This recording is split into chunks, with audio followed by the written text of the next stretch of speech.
Hello, today I'm going to show you how the absolute easy way to learn to do the nth term of finding sequences of numbers. So here we go. We've got a sequence of numbers here, 1, 2, 3, 4, 5, and my sequences today is going to go 11, 15, 19, 23. You probably see it's going up in fours, adding 4, so the next one obviously is going to be 27. Okay, as it's going up in fours from 4 every time, we call this linear, and the difference means the first part of the nth term is 4n. So obviously if we had to carry on, the next one would be 31. Okay, that's the first one, second one, third one, onwards. If we had a naught here, and we're adding 4 every time, we did the inverse, we took 4 off, this one here would obviously be 7, and that means the second part of the nth term is going to be 7. As this digit is a positive number, not negative, this will be plus 7. Therefore, if we go, for example, to one of the numbers like 5, 5 times 4 is 20, plus 7 is 27. So, a bit further on in the sequence, we would have a 10th one. 10 times 4 is 40, plus 7, so this would be 47. There you go, simple. Let's try another one. Let's try this time that we had 10 here, we had 4 here, taking 6 off every time, so this would be minus 2, minus 8, minus 14.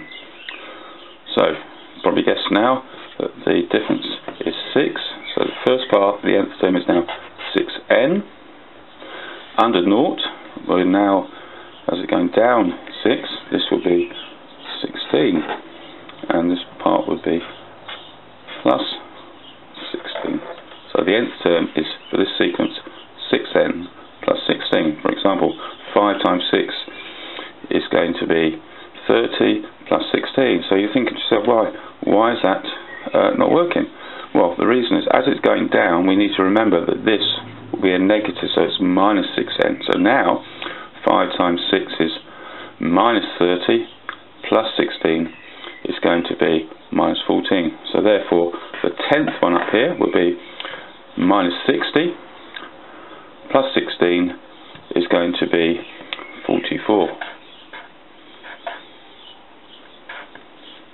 So, obviously it's going to be minus 44, because now we've got 10 times 60, plus 16 is going to be minus 60 plus 16, which is going to be minus 44.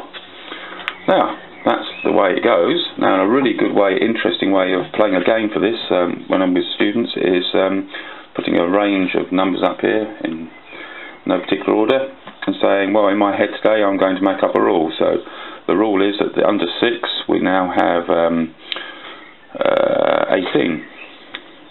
Obviously, in my head I'm thinking of 2n plus 2, and then I say to everyone, can you guess what goes here? If they get it right, I put it in, they get points, and go around the group.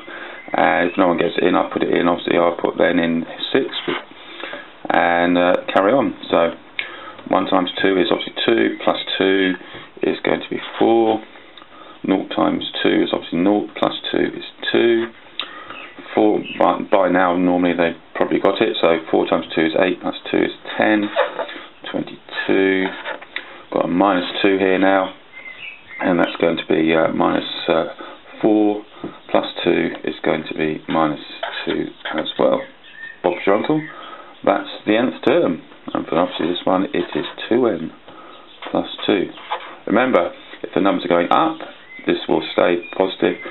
If the numbers are going down, this will remain, this will change to minus 2n. Obviously it's not here. In this case, the numbers are going up in order. There you go. Hope it helps. Leave comments.